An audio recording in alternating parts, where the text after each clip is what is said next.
Legend Zelda sort dans pile une semaine. Bonjour à tous et toutes, c'est Yuna et c'est un grand retour pour moi. Ça faisait super longtemps que je n'avais pas fait de vidéo et je voulais absolument revenir sur la sortie de Legend Zelda et aborder plusieurs sujets sur ce jeu, quelles sont mes attentes, la carte, les zones, les Pokémon, tout ça. Je vais peut-être pas tout aborder parce que ça me prendrait quasi une demi-heure de vidéo et c'est peut-être pas trop le but. Généralement, les gens aiment pas trop les longues vidéos quand ce n'est pas des let's play, des trucs comme ça. Mais du coup, je voulais aborder le sujet de cette fameuse sortie qu'on attend tous. La plupart d'entre nous, fans de Pokémon, attendons que ça sort dans une semaine. Que dire justement de cette attente? La communication Pokémon, c'était pas trop ça ces derniers temps. Ils nous avaient balancé le teaser un an avant, donc on n'avait pas énormément d'annonces sur Legend Zelda, les trailers, les trucs comme ça avant cette année. Et c'est cette année qu'ils ont justement tout balancé. C'était de base censé sortir l'an dernier sur Switch 1 uniquement.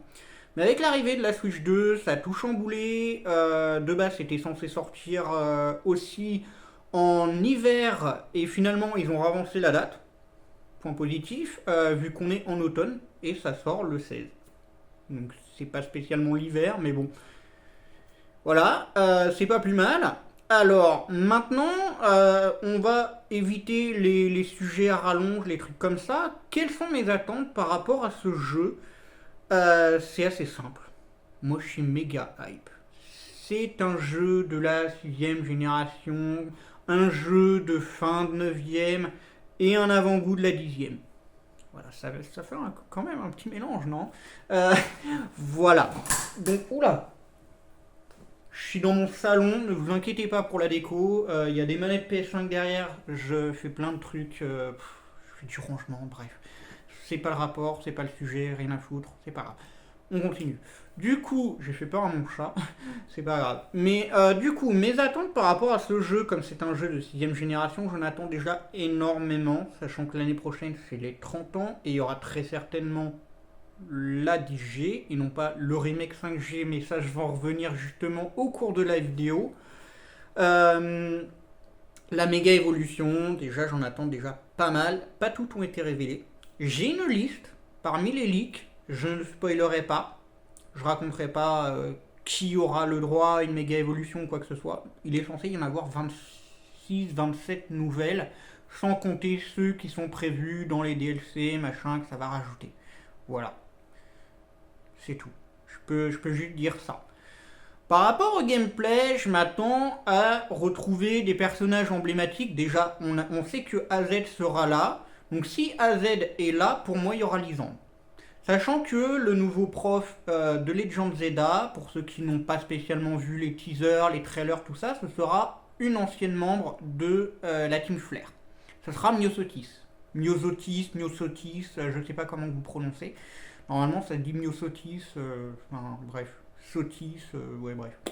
On s'en fout. Et donc, du coup, c'est la nana avec les cheveux bleus qui était avec, je sais plus comment elle s'appelle, l'autre qui avait les cheveux verts, violets, machin. Il y avait plein d'admins. C'était une ancienne admin de la Team Flare, un bras droit de Lisandre. Et si pour moi Myosotis est là et elle est devenue prof, pour moi c'est quelques années après que c'est Y. Pas 15, 20, 30 ans, hein. Non. Pour moi c'est peut-être 5, 10 ans grand max. Pour moi c'est à peu près ça et ça tournerait bien. Sachant qu'il n'y a pas. Il n'y a peut-être pas grand changement à Illumis, hein, à part peut-être quelques bâtiments, mais ça c'est pareil, je vais en revenir après. Pour moi, Lisandre sera là. Et ce sera pour moi un des boss de fin d'aventure ou quoi que ce soit. Et ça, pour moi, c'est ce que je m'attends, hein, personnellement. Pour moi, il y aura un truc avec Lisandre en fin de jeu, de game, d'aventure principale, où justement il y aurait toute cette énergie méga férox et tout le bordel qui serait enfin, ce sont mes attentes, hein. C'est peut-être pas comme ça que ça va se passer, même si j'aimerais beaucoup qu'il y ait une référence à l'animé XYZ de la saison 17 à la saison 19. Pourquoi? Tout simplement parce que Lysandre est un personnage méchant, emblématique, il avait enfermé AZ dans X et Y, et il pourrait y avoir une histoire de revanche ou des trucs comme ça. Ou alors c'est peut-être AZ justement qui tournerait sa veste comme je peux l'avoir vu dans le fan game, bon ça n'a rien à voir, de Pokémon Z. Il y a un fan game de Pokémon Z qui a été créé par un espagnol, Eric Lostier, qui est très intéressant. Je l'avais fait avec des amis en Pokérace. Le jeu il est génial. Vos Tartar 6G ont des formes régionales, franchement génial. Bon, il y a des changements de type aussi. Gouplin par exemple, il passe de type feu électrique. Amphinobi Opsy. Et je crois que c'est planté sol pour le, le blindé pique. Il a même une mitraillette. Franchement, c'est génial. Le Goupelin, il est une espèce d'épée en forme d'éclair et en Finobi. C'est moins bien que l'original, mais il est sympa aussi à jouer. Et franchement, voilà. Mais par rapport à tout ça, j'aimerais qu'il y ait quand même quelques petites références à l'histoire de X et Y. Et il y en aura forcément. Il y en aura forcément, revoir une espèce de guéguerre de clan entre la Team MZ justement et le truc de Corvo, celui qu'on va devoir affronter dans son propre bâtiment, et c'est le bâtiment que je voulais vous parler justement, où c'est une petite référence, je crois que c'est peut-être ce bâtiment là, ou alors c'en est peut-être un autre qu'on voit pas spécialement avec les Tilix, les Scalperers, les machins.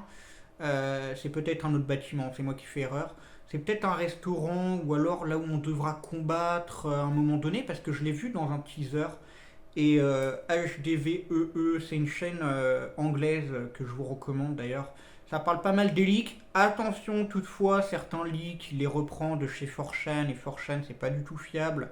Ça a été vrai, ça a été faux, c'est assez partagé. Mais voilà, il est sympa, il fait des bons contenus, et généralement ses leaks s'avèrent vrais. Il va pas spécialement piocher chez 4chan, il va aller chez Soul Silver Art, des trucs comme ça. Mais justement, il y a ce bâtiment qui ressemble à l'arène de Goesh dans noir et blanc, et beaucoup sont en train de faire des spéculations comme quoi il y aura un remake 5G en 2026 pour les 30 ans en plus de la 10G. Pour moi, c'est pas possible. C'est pas possible, pourquoi? À l'arrivée de Pokémon Écarlate et Violet, déjà, avec les DLC en 2023, pas en 2022 parce que c'était l'année de la sortie. En 2023, tout le monde était là sur le let's play de Fildrong avec son DLC. Ah, mais Fildrong, regarde, on est à Unis, regarde l'Académie Myrtille, machin, Blueberry ou je sais pas quoi, avec le deuxième DLC d'ailleurs, je parle. Hein. Regarde, quand t'affrontes les dresseurs et les Pokémon, machin, c'est des musiques de la 5G, forcément, l'année prochaine, il y aura un remake 5G. On a attendu 2024, rien. 2025, rien. Ça fait 3 ans qu'ils nous pondent des trucs autour de la 5G. Il y avait des teasers avec Reshiram et Chrome. Il y a eu dernièrement des cartes TCG pour ceux qui collectionnent les cartes de Pokémon, collectionner les machins, les trucs, bref. Vous avez compris, pas comme TCG Pocket, hein. Mais bref, c'est du TCG quand même, enfin, vous avez compris. Il n'y a rien eu. Il n'y a rien eu. Nada, Wallou, comme on dit sur nos belles plages françaises. Pour pas paraître raciste, c'est de l'humour. Voilà. Je m'entends avec tout le monde de toute façon. Mais c'est pas le sujet. Et je me perds un peu. C'est pas grave, comme d'habitude, hein, dans mes vidéos. Vous avez l'habitude. Mais autrement, non. Pour moi, il n'y aura pas de remake 5G. Pourquoi? Parce que non seulement il y a eu un traité et un communiqué de Shigeru Omori, qui appartient justement à Game Freak. Il y a eu un traité et un communiqué avec justement la Pokémon Company qui a dit que s'il devait y avoir un remake, ce sera pas Parilka cette fois, mais ça sera Game Freak qui s'en chargerait avec une autre enseigne. Donc un autre partenaire. Ça ne sera plus Ilka. Ilka s'occupe de Pokémon Home. Ils ont pris connaissance de nos critiques par rapport au remake. Ce n'est pas un remake, mais un reboot. Pourquoi? Un reboot, c'est totalement le même jeu. Tu reprends tout de A à Z, tu plonges ça dans le truc des fans, dans la tête, machin. C'est Diamant et Perle. c'est Diamant et Perle, exactement le truc. Ils ont juste rajouté des Pokémon sauvages dans les souterrains, des zones, des biomes, pas de soucis, de quoi piocher, machin. Tu peux récupérer des objets pour aller au parc Rosa Rugosa, qui est un nouveau lieu, pas de soucis. Mais il n'y a rien d'autre. Les teams sont exactement les mêmes que dans Diamant et Perle. C'est pas comme dans Platine. T'as pas justement des trucs de platine et t'as pas de nouveauté comme un vrai remake dans Earth Gold Soul Silver ou Ruby Omega Saphir Alpha. Il y a Walou, nada, pas de nouveauté. Donc, ils veulent pas pondre un remake justement pour obtenir des critiques. L'arrivée de la Switch 2 est trop récente. Je les vois pas faire un remake tout de suite, tout de suite. Là, ce que Game Freak va faire, c'est surtout travailler sur la 10e génération. Là, ça fait officiellement 3 ans, je crois, que la 9e génération est là, donc Écarlate et Violet. Là, dans quelques jours, je crois que ça va faire 3 ans justement. Et généralement, il faut entre 3 et 5 ans pour faire une nouvelle génération. Voilà. Donc, ils sont en train de travailler dessus, c'est en développement, et c'est pourquoi, justement, au World de Pokémon, ils se sont dit, bon, pour dire au revoir à la 9e génération et faire un avant-goût de la 10G, on va mettre fin au World avec Pokémon Écarlate et Violet, et il y a un simulateur de combat fait par Game Freak, ça ressemblera peut-être un peu à Showdown, tout ça, ça sera possible sur téléphone et sur console, pas de souci, mais ça sera le nouveau jeu des Worlds. Rien à voir avec Zelda, pareil, machin. Mais j'en parle quand même parce qu'il y aura à peu près toutes les mécaniques, la méga, nanana. Et je ferai également une vidéo sur Champion pour dire mon avis par rapport potentiellement aux mécaniques qui seront bannies, pour moi, très certainement le Dynamax, mais on y reviendra dans une autre vidéo. Maintenant, par rapport à ceux qui font des spéculations, parce que dans Zelda, il y aura très certainement des easter eggs, 5G, 10G, des rapprochements, nanana. Non. Pour moi, pour les 30 ans, ça sera 10G, portage 2-3G peut-être pour les 30 ans, comme ils ont fait sur la DS avec les premières générations, vert, jaune, bleu, rouge. Ils avaient fait un portage comme ça, ils avaient fait aussi cristal, or et argent peut-être aussi, je crois. Donc ils avaient fait les 2 premières générations sur 3DS. Voilà. Donc, je pense que sur Switch 2, c'est le moment de faire venir la 3e et 4e génération, qui sont, rappelons-le, assez bien appréciées, des gènes franchement mythiques. Donc, je pense que c'est le moment de faire ce genre de portage. Maintenant, je vais revenir au sujet principal de Zelda, donc les méga évolutions, les trucs comme ça, il y en aura bien 26, vous le verrez, pourquoi. De rang X, enfin de rang Z à A, enfin c'est l'alphabet en fait. Ils ont voulu faire une méga évolution pour chaque. Bref. Par rapport à la carte, le fait de se trimballer que à Illumis, ce n'est pas un mauvais point. Pourquoi? Parce que sur Switch 1 comme sur Switch 2, ça sera un monde totalement ouvert. Vous pourrez vous balader en fonction de votre rang, d'une zone à une autre, et en plus de ça, il y aura les catacombes. Il y aura les fameux souterrains. Pour ceux qui ne l'ont pas vu, mais ça y est, c'est officiel. Donc oui, on n'est que à Illumis, mais ça sera un Illumis en taille réelle. Pas comme sur la 3DS, machin, quand on joue à X et Y. Oui, certes, c'était la plus grande ville d'X et Y, et ça sera toujours la plus grande ville d'X et Y, mais voilà. Il y aura bien évidemment des bâtiments X et Y que vous allez reconnaître, le sushi sans sushi, le truc de mode avec les vêtements. D'ailleurs, je trouve dommage que justement la tour prismatique soit devenue un bureau, un truc de magasin. C'est dommage. J'aurais bien aimé revoir Lem et Clem tenir l'arène, ça aurait été cool, mais bon. Ça, on peut pas trop leur demander, ça reste quand même Game Freak, des fois ils aiment bien un peu titiller, tester des nouvelles choses. Ça reste un avant-goût de la 10e génération. Et pourquoi un avant-goût de la 10e génération? Justement, je vais y venir. Parce qu'on a eu un easter egg avec la première révélation de la nouvelle méga évolution. Et nous savons où sera la 10e génération. Et qui a été révélé en premier? Mega Dracolos. Mega Dracolos, si vous avez remarqué, ces ailes là qu'il a là, peu près. Là. C'est un truc, ça ressemble à un casque à cornes potentiellement gaulois, grec, machin.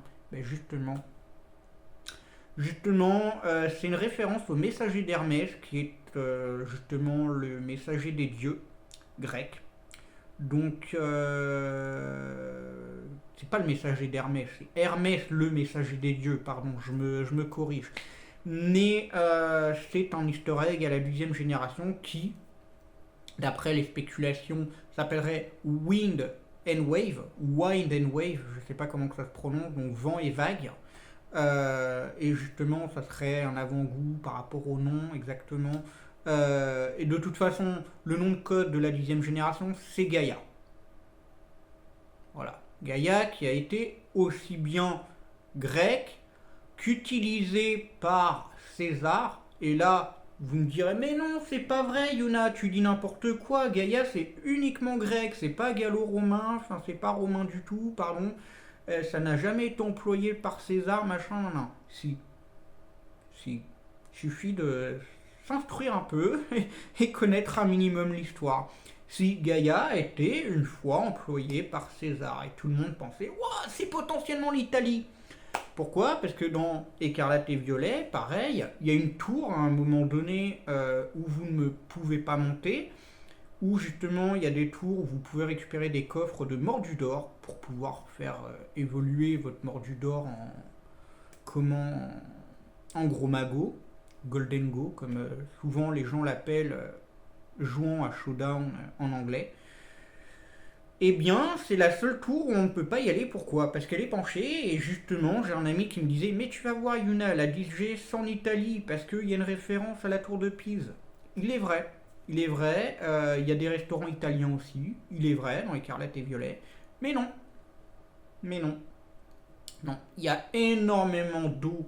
Parce qu'en Espagne, voilà, il y a la Méditerranée, des trucs comme ça. Non, non, non. Mais non. Ça sera en Grèce. Voilà, c'est tout ce que je peux vous dire. Pourquoi je le sais, je ne peux pas vous en parler spécialement parce que ce serait vous spoiler. Et ce sont des sources fiables, des leaks fiables. Le nom Gaïa, le nom de code est déposé. Et voilà, c'est tout ce que je peux vous dire par rapport à ça. Voilà, selon mes attentes. Déjà, le jeu, le gameplay, l'histoire, tout ça. Je m'attends également, pas que, à voir une espèce de guéguerre avec AZ et comment Lysandre. Je m'attends également à voir un retour de Belladonis. Mais Belladonis ne serait pas dans l'histoire principale. Parce que là, actuellement, celle qui est au bureau des recherches, l'enquêtrice et tout le bordel, c'était son apprenti, on va dire. C'était Millie. Et là, c'est toujours Millie qui a grandi, qui est devenue adulte. Et on voit bien justement qu'il y a un truc X et Y qui se passe 5-10 ans après. Qu'elle a pris en maturité, elle avait déjà 16 ans, là elle paraît quand même 18-20. Peut-être un peu plus. Elle est un peu plus adulte déjà. Pour moi, on reverra Belladonis. Et écoutez bien ce que je dis, notez bien. Ça sera justement dans les DLC, dans les méga dimensions. Et il y en aura 2. C'est pourquoi qu'il y aura 2 DLC. Et là, sachez que le DLC qu'on a là, qui a été prélevé à 30 € déjà là, qu'on a eu aujourd'hui, à une semaine de la sortie. Moi personnellement, je l'ai eu ce matin. Retenez bien, il y aura 2 DLC. Pourquoi? Il y aura méga dimension X et méga dimension Y. Voilà, c'est tout. Parce qu'il y aura plusieurs méga évolutions. Il y aura des méga X et des méga Y, hein, comme vous l'avez vu. Mais il y aura des Pokémon qui vont méga évoluer. Comment expliquer ça? Que dans la version X, dans la méga dimension X, et que en Y dans la méga dimension Y. Pour moi, il y aura des DLC comme ça. Je sais, ça peut paraître bête. Pourquoi on aura en premier que la méga dimension X, et pourquoi en fait on n'aurait pas le droit à voir Raichu Y après alors qu'ils ont été annoncés tous les deux en même temps? Oui, c'est vrai, vu comme ça peut paraître idiot. Mais ça prend toute une cohérence, ça prend tout son sens. Et pour moi, ça peut que se passer comme ça. Je vois pas comment ça pourrait se passer d'autre. Mais justement, en fait, je pense que Belladonis, on le reverra dans un des deux DLC. Et justement, il est bloqué un peu dans les dimensions. Et justement, j'ai trouvé que ce DLC avait fait un petit clin d'œil à un fangame qui s'appelle Pokémon Réunion. Parce qu'on est dans différentes dimensions, on passe justement à travers des brèches, des trucs comme ça, des ultra chimères et tout. Là, c'est ou pas qui nous emmène dans des dimensions, machin, nan. Et il y aura d'autres nouveaux méga X et d'autres nouveaux méga Y. Et je peux pas vous dire quoi, mais ça va faire plaisir à un ami qui va dire ah, ça y est, mon Pokémon préféré, on a deux. J'en dirai pas plus. Mais oui. Et dont un qui va être annoncé très prochainement dans l'anime Horizon Mega Voltage. Voilà. Un Pokémon qui sera annoncé prochainement et qui sera dans les DLC. Pas dans le jeu de base. Il sera ajouté dans le contenu additionnel. Voilà. Mais pour moi, je vois bien Belladonis bloqué dans les dimensions et il essaierait de revenir à Illumis et c'est ce qui fait un peu le bordel avec les méga Furox, machin, nan. Parce que Lysandre, justement, qui serait là dans l'histoire principale, qui veut le système de guéguerre avec AZ, la Team MZ, Corvo et tout le bordel. D'ailleurs, je pense que Corvo, le méchant qui est contre la Team MZ, ils vont s'allier à un moment donné contre Lysandre. Je pense qu'ils vont se dire, il y a du bordel, il y a du grabuge dans notre ville, il va falloir qu'on s'allie pour éliminer les menaces, les machins comme ça. Je vois qu'un truc comme ça. Ce sont mes attentes. Je ne sais pas si ça se passera exactement comme je vous le dis, mais ça a du sens. Ça a de la cohérence et ça tient le fil. Moi j'aime bien cette façon de voir les choses par rapport à cette histoire. Maintenant, à voir. À voir. Bien évidemment, le 16, justement, la semaine prochaine, je serai très certainement en live Facebook pour découvrir le jeu avec ceux qui me suivent sur les réseaux. Il n'y a pas de souci. Hein, bon. Ceux qui ont en ami en commun, n'hésitez pas à me demander. Yuna BLBS, BLB apostrophe S, voilà. Pour ceux qui veulent me suivre sur Facebook, qui ont des amis en commun, par exemple Choupi, Valentin Leni ou d'autres. Voilà. N'hésitez pas, si vous avez Facebook, des amis en commun, vous pouvez me demander, mais autrement, vous ne pourrez pas. Que j'ai paramétré un peu mon Facebook pour plusieurs motifs que je ne citerai pas dans cette vidéo qui n'ont absolument rien à voir avec Pokémon. Mais je serai en live le 16 pour découvrir le jeu avec vous. Et bien évidemment, je ferai de l'XP et nous partirons en quête du combat classé pour monter en rang, etc. etc. pour justement débloquer l'Amphinolite, la méga gemme d'Amphinobi, qui sera justement la première à débloquer en montant d'un rang ou deux en combat classé pour cette première saison de combat classé. Et ensuite, ça reviendra au fur et à mesure. Ils vont faire Amphinobi, Goupelin et Blindé Pique. Et peut-être qu'ils vont laisser Blindé Pique pour 2 saisons, Blindé Pique, Goupelin, Amphinobi, machin, nan. Il y aura très certainement des bots comme il y a eu pour Pokémon Legend Arceus. On pourra générer, je pense, à l'avenir, des Pokémon sur Legend Zelda, comme pour tout jeu Pokémon depuis la 7ème ou 8ème génération. Il y en a qui passent par PKX, moi j'aime pas passer par PKX. Je passe généralement par Showdown. Je fais mon petit set tranquillou bidou, copier-coller, je vais sur Discord, voilà. Je préfère, c'est mieux parce que sur PKX, c'est directement via un PC, je crois. Tu peux modifier la nature, les trucs comme ça à ton sens. Ça reste un peu comme si vous aviez l'action replay ou alors le game key, là, comment que ça s'appelle j'ai perdu le nom, là, le power save. Le power save, je l'ai, hein, le power save 3DS. Et je dis que j'aime pas passer par PKX, mais justement, votre action replay, la power save passe obligatoirement par PKX, machin, mais vous pouvez modifier le Pokémon à votre sens, machin.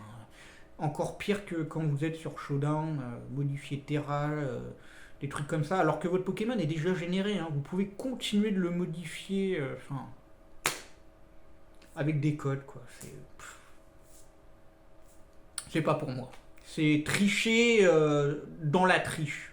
C'est débile. Bref.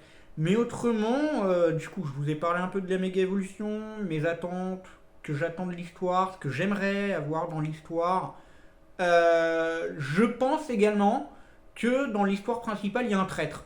Parmi le bureau qui vous envoie, machin, faire vos petites missions, je pense qu'il y a des méchants là-dedans, je pense qu'il y a des traîtres un peu en mode Paradiser, des trucs comme ça. Je pense qu'il y a des traîtres dans ceux qui nous envoient faire les quêtes de l'histoire principale hors la team MZ. Je pense. Notamment celui avec les lunettes, il paraît. Je sais pas. Il a une belle tête de vainqueur, mais il a une belle tête de méchant aussi, comme la présidente d'ailleurs. Qui pour moi, les méga férox ne sont pas arrivés là par hasard. Pour moi, il y a un truc derrière et Lisandre aussi, il y serait pour quelque chose. Et je pense que en plus de Lisandre, Xantin, son autre bras droit, du coup, avec les lunettes et sa petite mèche rouge là, je pense que nous le reverrons aussi. Peut-être pas les autres collègues de Myosotis, mais je pense qu'on reverra quand même certains membres de la Team Flair. Ça serait trop beau. Ça serait trop beau et ça serait trop con surtout de laisser seulement Myosotis en mode gentil, c'est la nouvelle prof, des trucs comme ça.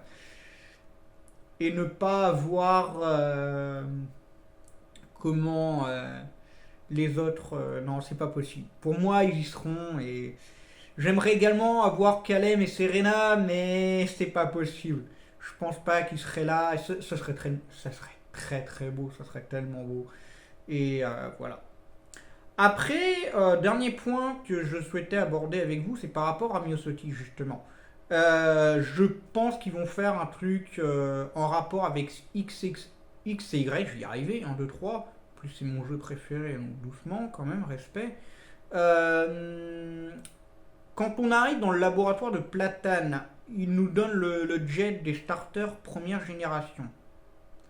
Mais pour moi, je pense, et ils seront très certainement trouvables dans la nature les autres, je pense qu'arriver au bâtiment là-bas, machin, arriver un certain temps, peut-être pas dès le début du jeu, il faudra peut-être avancer un peu, aller dans les zones, machin, peut-être montrer notre détermination à monter de rang pour débloquer des zones, et je pense que ça va être comme ça. Et voilà. Mais autrement, je pense que Myosotis nous donnera le set des starters de Kalos. Je pense. Le jet, enfin j'appelle ça le jet, bref, vous avez capté. Je pense que nous proposera parmi les starters de Kalos, Fennec, Grenous et Marisson. Voilà. Et puis bah voilà, je pense avoir fait le tour, mes attentes sur l'histoire, le jeu, j'ai la méga hype, j'attends que ça. Il reste une semaine, je ne sais même pas si mon jeu a été expédié ou quoi que ce soit, si la FNAC l'a reçu, ils l'ont très certainement reçu. J'attends que ça et je ne veux pas être livré l'après-midi, je veux être livré le matin pour une fois s'il vous plaît. Parce que le lendemain, il se peut que je passe l'examen du permis deuxième essai. Voilà, donc pour déstresser, j'aimerais quand même être en live le matin. Ce serait bien, mais bon, on peut pas trop leur en demander, c'est les livreurs qui décident en fonction de quand ils reçoivent ou quand ils auront décidé d'expédier. Pour l'instant, j'ai reçu aucun mail d'expédition, donc on va patienter. Voilà, et vous n'hésitez pas à me dire quel sera votre starter. Pour moi, ce sera Kaiminus. Parce que je me vois mal commencer avec Germignon, alors qu'il y aura très certainement des Pokémon plantes très bons. Je me vois pas commencer avec Gruicui qui ressemble à de la barbac que je peux faire griller sur mon barbecue en plein été. Germignon, ça ressemble juste à une espèce d'aubergine à moitié poire avec une feuille de cannelle, enfin une feuille de citron sur la tronche. Euh, ils sont mignons, mais enfin voilà, stratégiquement parlant, Germignon, voilà. Je pense que de toute façon, les starters de Zeda obtiendront des méga évolutions, et c'est très certainement le cas, ils n'auront pas de forme calosienne. Voilà, et je vais donc commencer avec Kamius, et si je dois vraiment vous lister une espèce de petite équipe pour partir, pour bien débuter, qui sera très certainement modifiée, j'aurai plusieurs teams de toute façon. Je pense que j'aurai Alligatueur, du coup, Goupelin, je pense que j'aurai Exagide, Brutalibré, Dracolos peut-être, je sais pas exactement. Bah, du coup, j'aurai Gardevoir qui sera offert en Tarsal avec sa Gardevoir Rite à la sortie du jeu à récupérer en cadeau mystère. Et voilà, donc c'est un remerciement. Enfin, c'est les trucs de premier jour. Il y aura quoi d'autre également Il y aura le sixième Pokémon, je sais plus. Peut-être qu'il y aura Noacier. Je pense que Noacier était dans XY, hein, il y était. Hein. S'il y a Noacier, je le veux, lui de toute façon. Mais je me vois mal avoir deux Pokémon acier, donc peut-être qu'il y aura Ténéfix, peut-être qu'il y aura autre chose, je sais plus exactement. J'en avais parlé sur mon groupe de ligue, de quel team je me ferais très certainement. Mais voilà. De toute façon, on va faire la collection des mégas, ils seront tous capturés à un moment donné, et je vais faire plusieurs teams avec. Voilà. Et ouais, on va partir à la chasse aux mégas, on va partir à la chasse au Pokédex, on va aller chasser les gens, c'est la chasseuse de talent qui vous parle, c'est mon surnom. Voilà, c'est un surnom que je me suis auto-approprié et c'est aussi un surnom fortement apprécié par beaucoup qui me l'ont redonné derrière parce qu'il est vrai. Voilà, je veux pas me mettre trop en avant, je dirais pas je suis la meilleure des dresseuses, même si j'aimerais beaucoup être la meilleure des dresseuses, mais être imbattable ce serait trop chiant. Ça serait fortement lassant de toujours gagner, se dire ouais machin, c'est bon, il n'y a personne à ma hauteur, non, non. Ça serait trop chiant. Donc voilà, on va continuer là-dessus et puis on va partir en live le 16.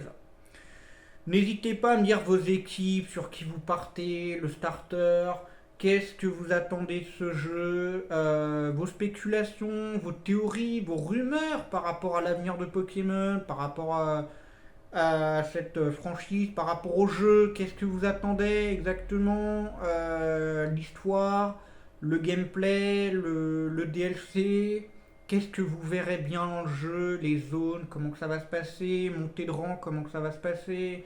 Est-ce que vous êtes pour le online et obtenir les 3 gemmes des starters 6G pour machin, sachant que vous payez qu'une fois. Hein. Moi je paye un abonnement à l'année, c'est renouvelé automatiquement, c'est 20 euros. Hein. Les gens qui me disent que le jeu en intégralité est à 110, c'est pas vrai. C'est pas vrai. Le online, vous le payez qu'une fois. Le jeu en édition Switch 2 est à 60 euros, 50 euros en édition Switch 1 plus les 30 euros, 29,90, 99 pour le DLC, ça vous revient à 70-80 euros le jeu complet, hein, 90 peut-être, voilà. Mais si vous comptez bien évidemment les 20 euros de l'abonnement, machin, selon si vous avez pris un abonnement famille, moi c'est ce que j'ai fait, j'ai pris un abonnement famille, j'ai mis 2 amis sur mon abonnement famille, et voilà. Je peux partager jusqu'à 8. Ne me demandez pas dans les commentaires de vous ajouter s'il vous plaît. Je pense que certains d'entre vous auront les moyens de se payer cet abonnement à 20 euros et ne sont pas dans ma situation. Voilà. Je vais pas dire dans quelle situation je suis, mais je suis un peu en galère, hein, mais bon. Bref, n'hésitez pas à commenter, lâcher des pouces bleus et activer la cloche de notification, vous abonner si ce n'est pas fait. Et commenter, ça fait toujours plaisir pour me dire vos retours, ça fera toujours plaisir. Franchement, c'est 100% gratuit, ça ne vous coûte rien. Et c'est super bon pour le référencement de la chaîne. N'hésitez pas à me donner vos avis sur ce que vous attendez, vos starters, je me répète. Mais voilà, n'hésitez pas. Franchement, ça vous coûte rien. Sur ce, moi je vais vous laisser. Je vais poster la vidéo bien évidemment. Mais je vais vous laisser et je vous dis donc à la prochaine. Et prochain sujet, ça sera à traiter Pokémon Champion par rapport au World. Mes attentes par rapport au World sur Champion. qu'est-ce qui sera banni, qu'est-ce qui sera pas banni, est-ce que ce sera bon, est-ce que ce sera mauvais, si j'avais une note à mettre, qu'est-ce que je mettrais, des trucs comme ça. On va traiter à peu près tous les sujets et on va traiter bien évidemment l'avenir de Pokémon ensemble, les spéculations, les théories, les rumeurs jusqu'à 2026 et on va y aller. Comme ça, tous ensemble, on aura plein de sujets à traiter. Allez, portez-vous bien, c'était Yuna, bye tout le monde.